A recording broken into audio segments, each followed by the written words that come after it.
Eleanor Davis couldn't remember the last time she laughed. Perhaps her smile had gradually disappeared from her face during days consumed by work. Her reputation as an architect was unshakable. With her sensitive intuition and reliable skills, she earned her clients' deep trust, and her career progressed smoothly. However, outside of work, her life was colored by complicated family relationships that had existed since childhood.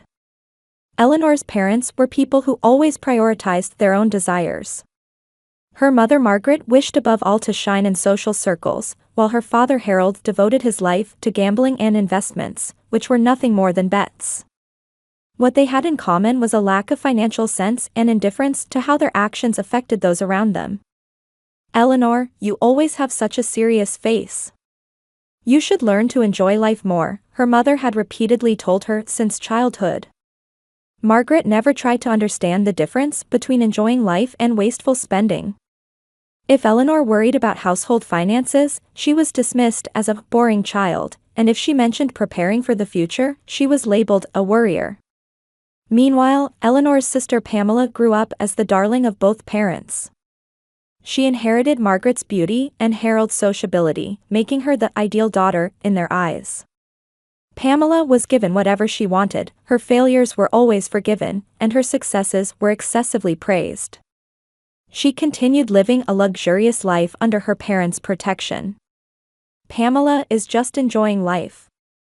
Why don't you loosen up a bit too?" they would say, while quietly handling Pamela's expensive credit card bills and the costs incurred by her mistakes. And ultimately, much of this financial burden fell heavily on Eleanor's shoulders.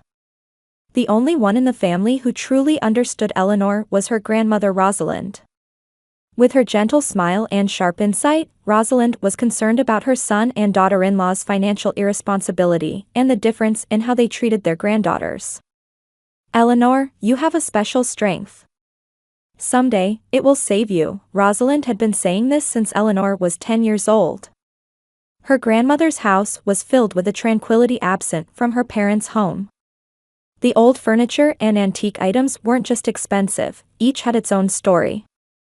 Eleanor loved sitting on her grandmother's knee and hearing where each item came from and what memories it held. "Objects have souls, Eleanor. Especially those that have been loved." Rosalind's words deeply influenced Eleanor's philosophy as an architect.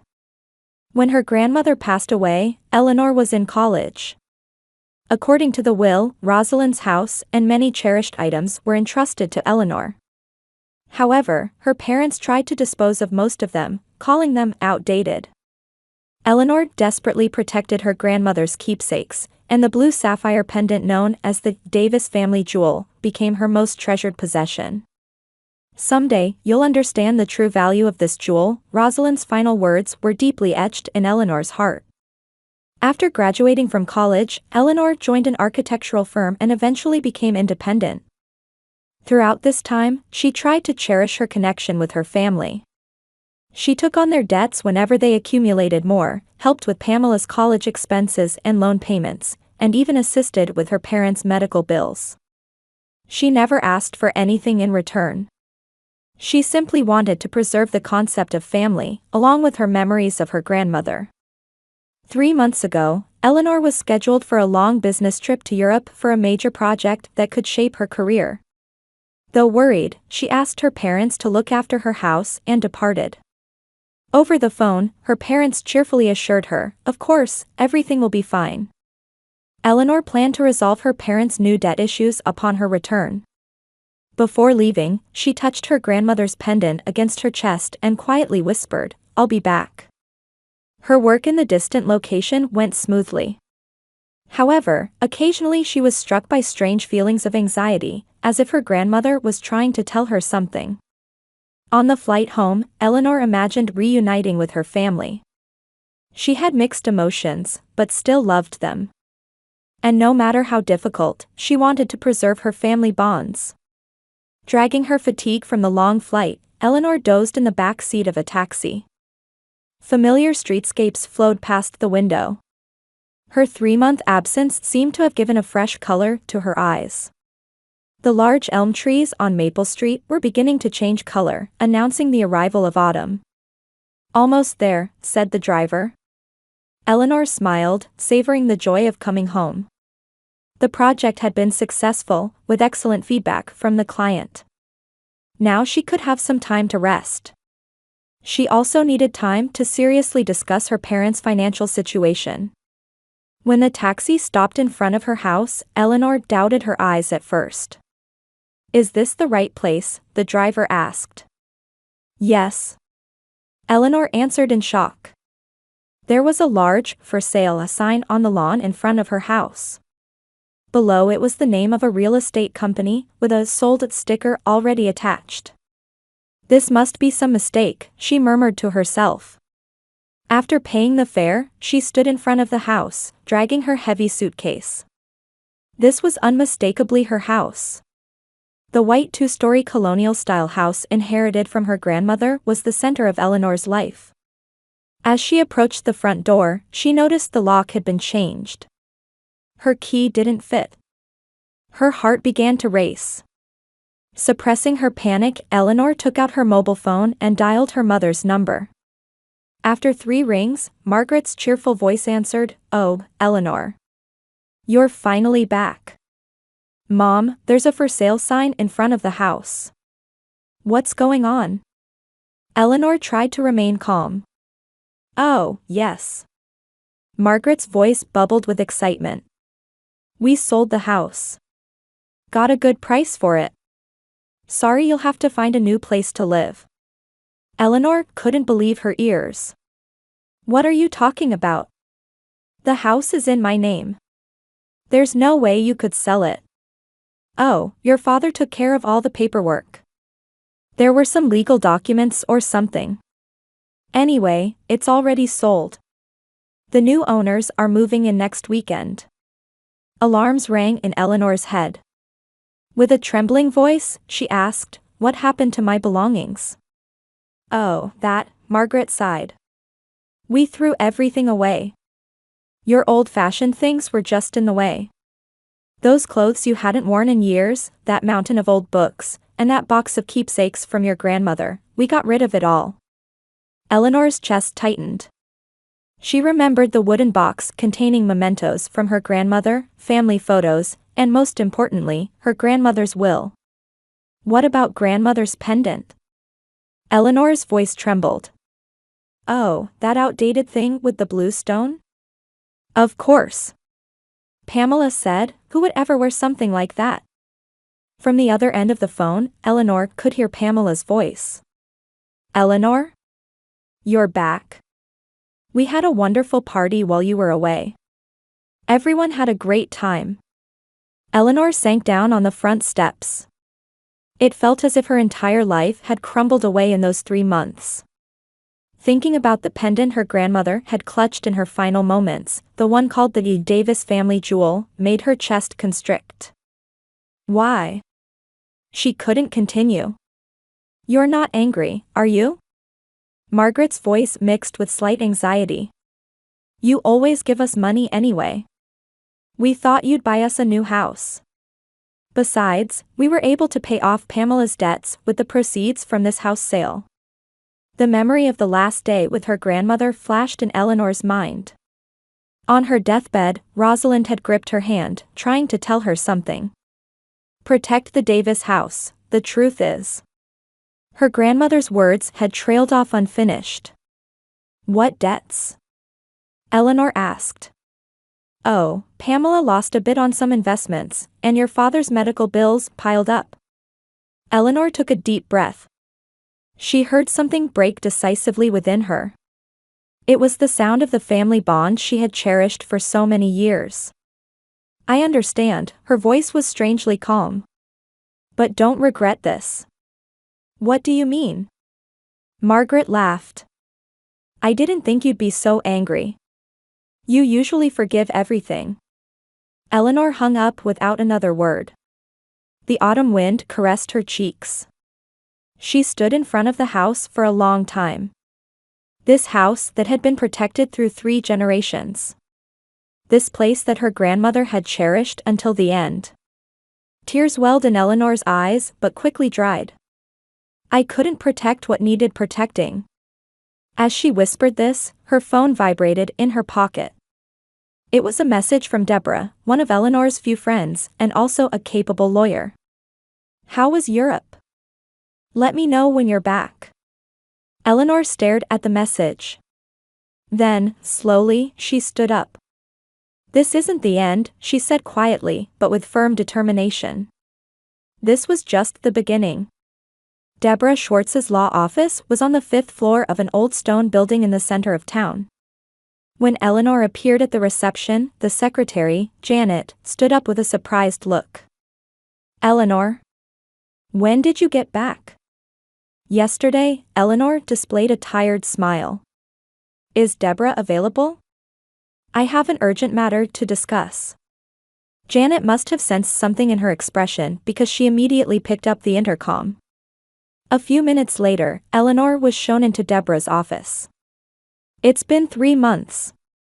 Deborah stood up and embraced her, but quickly clouded her expression when she saw Eleanor's face.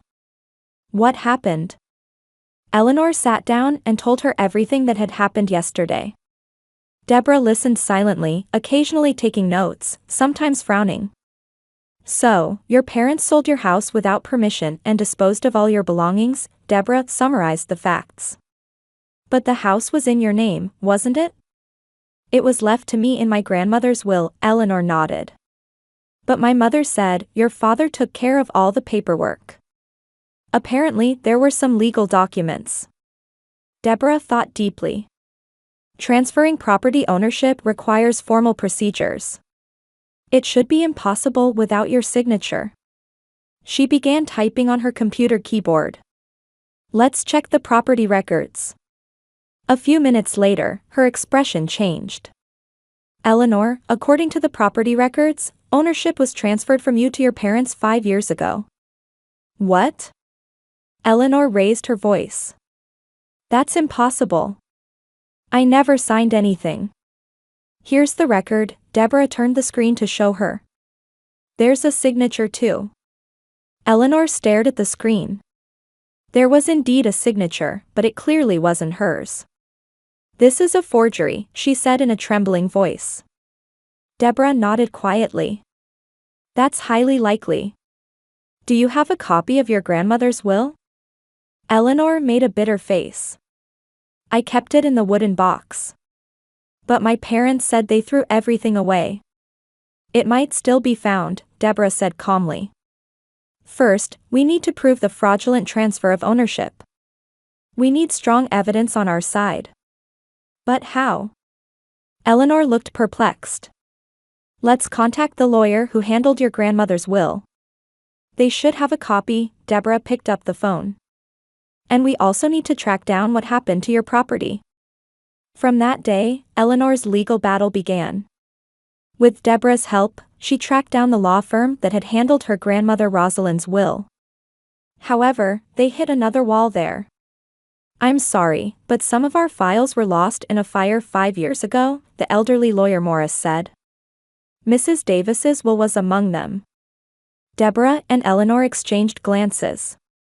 It was a coincidence that seemed too convenient. "Are there any other records?" Deborah asked. Morris pondered. "Actually," he said hesitantly. "Mrs. Rosalind was a very cautious person. She should have also left a copy of her will with a notary public." Based on this lead, the two began a new search. Meanwhile, Eleanor was also looking for her belongings that had supposedly been thrown away. "You should check with local antique dealers and charities," Deborah suggested. "If your parents disposed of your things, there should be traces somewhere." Eleanor made phone calls late into the night every evening. She contacted dozens of shops and organizations, repeatedly describing her cherished items. She described her grandmother's pendant in particular detail. "It's a blue sapphire, surrounded by silver filigree. The initials R.D. are engraved on the back." On the third night, an unexpected call came. "Is this Eleanor Davis?" It was an unfamiliar man's voice. "I'm Martin Greenberg, owner of A Treasures of the Past, an antique shop. Some of the items you're looking for might have been brought to our store." The next morning, Eleanor visited the antique shop with Deborah. The white-haired proprietor brought a large cardboard box from the back room. A middle-aged gentleman and a young woman brought these in last week. They said they were old things they no longer needed. Eleanor opened the box and checked the contents. Inside were her old albums, her grandmother's keepsake box, and diaries from her student days. I judged most of them to have no value, so I didn't buy them, Martin continued. But I thought it would be a shame to throw them away, so I kept them. Then I saw your advertisement. Thank you so much, Eleanor teared up. However, the most precious blue sapphire pendant wasn't there. In the box, Eleanor found her grandmother's jewelry box. There was no key, but she managed to open it with a thin pin. Inside, along with old photographs, was an envelope. This is... As Eleanor opened the envelope with trembling hands, she found a letter written in her grandmother's handwriting and copies of legal documents. Dear Eleanor, when you read this letter, you may be facing difficulties. This house and all the property are yours alone. No matter what Harold and Margaret say, this is the truth. The attached documents are proof. I believe in your strength. With love, Rosalind. Deborah checked the documents and her eyes shone. This is decisive evidence. It's a formal transfer of ownership certificate dated before the forged documents. Eleanor picked up a photo of her grandmother. Rosalind's wise eyes seemed to still be watching over her. She knew that someday my parents might do something like this. Deborah said in a resolute voice, now, let's move to the next step. We'll invalidate the fraudulent sale and get your house back. Eleanor nodded quietly. Her battle had only just begun. But now, she had a message from her grandmother and documents proving the truth. Grandma Rosalind, I will protect your house, Eleanor vowed in her heart. This is the notice from the court, Deborah handed Eleanor the document. The house sale contract has been recognized as based on fraudulent transfer of ownership and has been legally invalidated. Eleanor gazed out the office window. Autumn had deepened, and the street trees were colored red and yellow. It had taken over a month for the court's decision to be reached. During that time, she had continued living in a hotel, spending her days gathering fragments of her lost past. Will the buyer be compensated for damages? Eleanor asked worriedly. You don't need to pay, Deborah shook her head. The court has determined that the real estate agent involved in the fraudulent transaction and your father, who allegedly created the forged documents, will bear the responsibility. Father? Eleanor was at a loss for words. She didn't want to resent her father. However, the fact that he had forged his own daughter's signature left a deep wound in her heart. And this too, Deborah handed over an envelope. The keys to your house. From today, you can officially return to your home. Eleanor took the keys and felt their weight. These weren't just house keys, they were a symbol of reclaiming her life. Thank you, Deborah, she hugged her friend. Without you, I would surely have. You're a strong woman, Eleanor, Deborah squeezed her shoulder tightly. Your grandmother knew that too, I suppose. As Eleanor left the office, her cell phone rang. Her mother's name appeared on the screen. She took a deep breath and answered. Eleanor? Margaret's voice was distraught. What have you done? We received a notice from the court. I can't believe the house sale has been invalidated, the buyers were already preparing to move in. Eleanor replied calmly, Mom, that house was in my name. The court has recognized that Dad forged my signature to transfer ownership. That's ridiculous. Margaret's voice trembled. Harold, are you hearing what Eleanor is saying? From the other end of the phone, her father's voice could be heard. Eleanor, let's talk this through. Selling your house without permission was wrong. But we had our reasons. What reasons? Eleanor pressed. Reasons to throw away all my precious memories too? After a moment of silence, her father said in a low voice, we needed the money. Pamela, she's accumulated large debts. And my medical bills have become expensive too. Why didn't you tell me? Sadness mixed in Eleanor's voice. I've always helped you, haven't I? You were away on business. Margaret began making excuses. And besides, you always blame us. Blame you? Eleanor said in disbelief. When have I ever blamed you? I just. She cut off her words. She realized there was no point in arguing. Anyway, the house has been returned to me, she said firmly. I'm on my way to get it now. But what will we do? Margaret's voice sounded like she was about to cry. We've already spent the proceeds from the sale. Eleanor fell silent for a moment. Before my trip, I was planning to take care of Dad's medical bills and your debts. But now, it will take time to rebuild trust. After hanging up, Eleanor took a taxi to her house. When the driver dropped her off, she paused in front of the entrance. The "For Sale" sign was still standing, but the "Sold" sticker had been removed. Inserting the key and opening the door, she found the house empty. The furniture had been sold, and the photos that had hung on the walls were gone. Eleanor slowly toured the rooms, feeling the emptiness but gradually regaining her composure. My home. She murmured. Suddenly, the doorbell rang. When Eleanor opened it, her sister Pamela was standing there. Her eyes were red, and her makeup was smudged. May I come in? Pamela asked in a small voice. Eleanor silently stepped aside.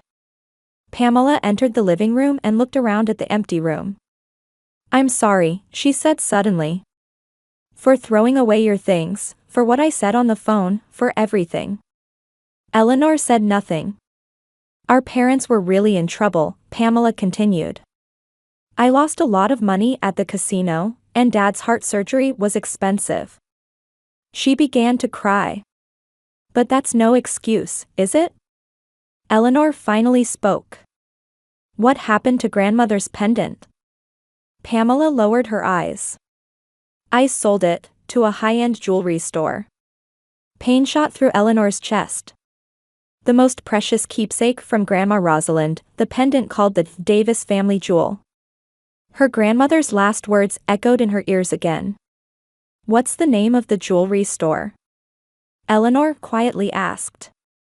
Green's Jewelry, Pamela answered in a small voice. It might have been sold already. Eleanor walked silently to the window. The setting sun was painting the western sky red. There's one more thing I want to say, Pamela approached her.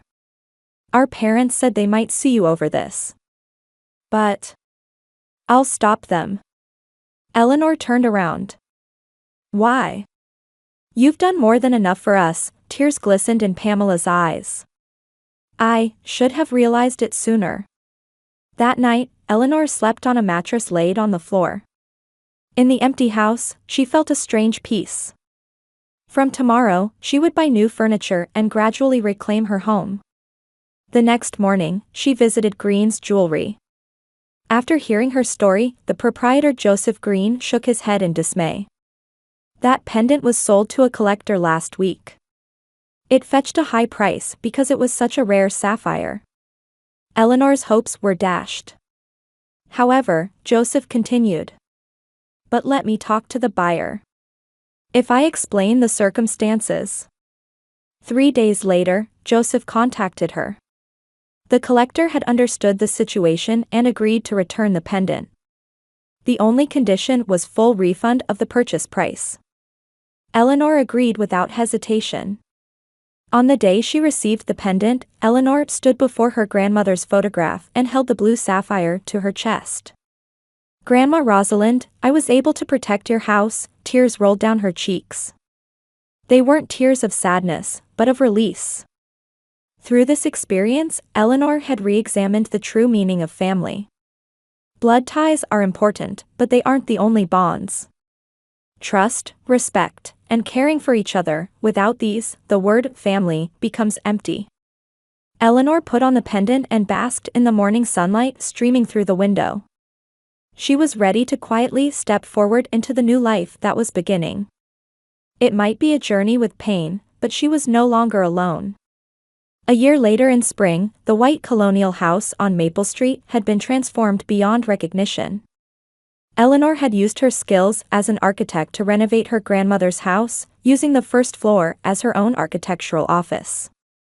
In the spacious area filled with bright light, her design drawings and models were displayed, and young aspiring architects came and went. "Your next client is at 2 o'clock, Eleanor," her assistant Kate handed her the schedule. Eleanor nodded and looked out the window. The roses her grandmother had loved were beginning to bloom beautifully again this year. Her life had moved in a new direction. The establishment of the Rosalind Foundation was a major turning point for her. It was a small foundation Eleanor created to support people who, like herself, had lost precious mementos. Deborah the lawyer also collaborated, providing legal support. "We had 3 new inquiries this week," Deborah reported at last week's meeting. All in similar situations. Improper disposal of property by family members. Over the past year, Eleanor had met many people and learned that her experience wasn't unique. And those encounters had brought her a new family. Support group gatherings held monthly at her house were filled with warm conversations and laughter.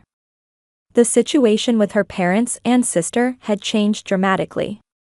Harold and Margaret were held accountable for the fraudulent transaction and had to pay substantial compensation.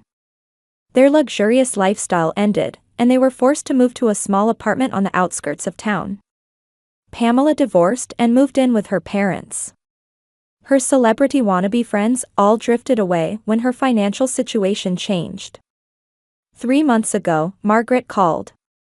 "Eleanor, would you come for Christmas dinner?" Her mother's voice had lost its former arrogance. "We all want to see you." Eleanor declined. The wounds hadn't healed yet. However, last week, she sent a small gift to her parents' apartment. It was a photograph of her grandmother and a short letter. "Someday, we may be able to talk again." It wasn't complete forgiveness, but it was a small beginning. Today, Eleanor had a special plan. From the evening, she was scheduled to launch a new project with the members of the Rosalind Foundation to search for lost mementos. They would build a system to monitor the internet, antique dealers, and auction sites. On her desk lay the blue sapphire pendant. Eleanor picked it up and held it up to the light. "A new beginning," she whispered. On the room's bookshelf, her grandmother's photo albums, which she had recovered, were carefully displayed. Eleanor opened one and gazed at the young Rosalind's smile. Beginnings and endings are always in our own choices. Outside the window, the spring breeze carried new life. Eleanor smiled and hung the pendant around her neck. Her journey was still continuing.